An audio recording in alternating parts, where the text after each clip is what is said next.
Hi there, my name is Toby and this is part 11 of my series on effortless walking. So we've finished all the exercises, the practical training, and the last two are going to be theoretical. And today I want to talk about animals, because there is a scientific reason, there is a reason, a natural reason that I practice walking the way I do. There's a lot of thought gone behind it, as well as a lot of practice. I've spent years, and I'm still going on, years and years trying maybe 2, 3, I don't know, even 400 different varieties of walking. Minute changes in the angle of my foot, in the angle of my hips, the height of my hips, the way I use my shoulders, where I put my neck, leaning forward or backwards. Tiny little experiments. And that's the way you get the efficiency. Remember, it's a practice of mastery.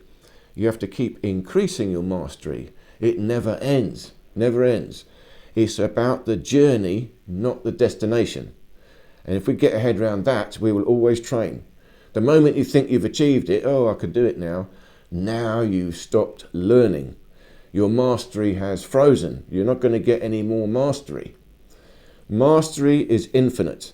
Wisdom is infinite. You can keep chasing it forevermore, and we should. Let me explain to you about animals, the dynamics of animal walking. So an animal has got a back leg, it goes like this. Oops. And then it goes along, and then you've got the front leg, goes like this as well. Well, let's say this is a cat. Oh, it's a funny cat here. He's a cat. All right, here's a cat.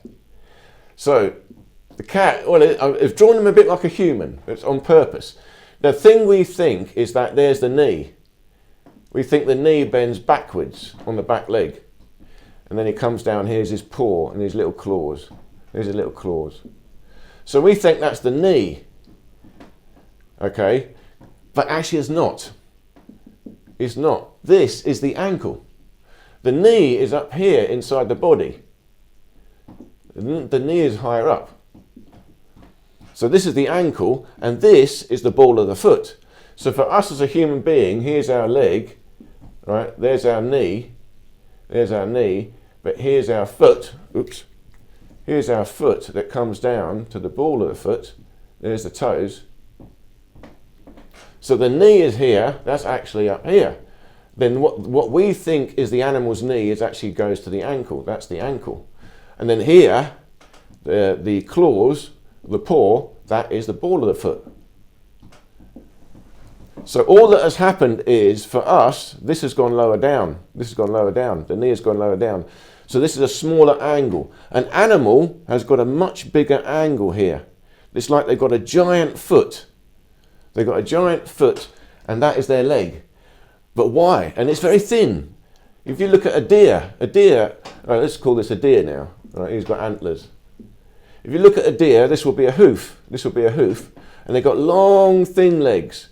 So their foot is very long and thin. It's because it's tendons. It's not muscles, it's ligaments. They've got very long, strong ligaments, and that allows them to bounce. They can jump very high because this is elastic. And they can spontaneously jump. If you see a cat, it just walks along and it will go up. It's because everything is bent, everything is already spring-loaded. All it has to do is release and it will go up. Now when we walk on the heel, if you land on the heel, you've lost all of this. See, when a cat sits down, a cat will sit down like this. A cat will sit down like this. Well, he looks a bit like a chicken. But you see the hind leg bends down, and then its whole leg goes like that. This part is now on the floor. So when a cat sits down, his so-called knee, that's really his ankle, that is equivalent to a human standing up, straight. So now we've got our heel on the floor. They've got their ankle on the floor. We've got our ankle on the floor. It's the same. They've just got a very long foot here. Ours is only shorter. So this is a static position. When you're standing flat-footed like that, heel down, it's equivalent to sitting down. This is a seated position. You've got to think about it like that. When you're walking, it's dynamic. You have to go to this one, like a cat. An animal will go to this one when they walk. When they stop, we think that's sitting down. That's not sitting down, that's standing up.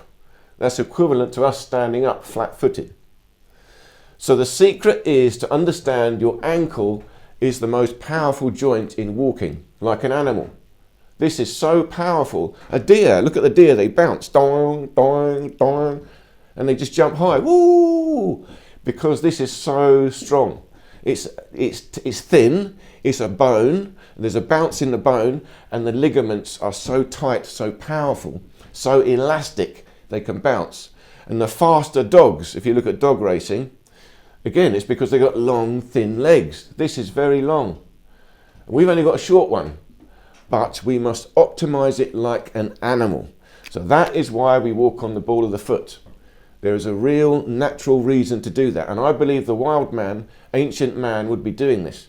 And we've just lost that. Now we walk like this. We're walking stationary. That's very dangerous. You're always impacting the knee. You go straight to the knee. Here you've got a cushion. The knee is protected. And an animal here, this is also rises up. They've got a shoulder that rises back. Their spine sags down like this, and their shoulders rise up. And the back heel rises up. This is the hip projecting. This is the shoulder projecting backwards. And we do that as well. We need to do this in our structure. The shoulders go backwards, the hips go backwards. There's now a bounce. There's a movement here. So if they want to jump, they can suddenly push the hip down, push this down, and they'll go up. But this creates movement in this joint, movement in this joint. And the spine then has got a curve. It's got a bounce in the curve. So we have this all the same standing up. We've got to do this standing up. But the secret is in the animal kingdom as well. That's why the Kung Fu people, they all studied animals. Martial artists, they all studied animals. There's a power in the way animals move. And this is what we're doing in walking. We're walking like a wild man. But it's an advanced wild man standing up tall. Standing up tall. So it's a combination of ancient physiology combined with high level mastery and wisdom. Highly civilized wild man. How about that? So thank you very much for listening to this, and stay tuned for now this will be the final one in the series, part 12, where I'll go into another aspect of this theory. Thank you so much again for watching, and I look forward to seeing you in any of these other videos here.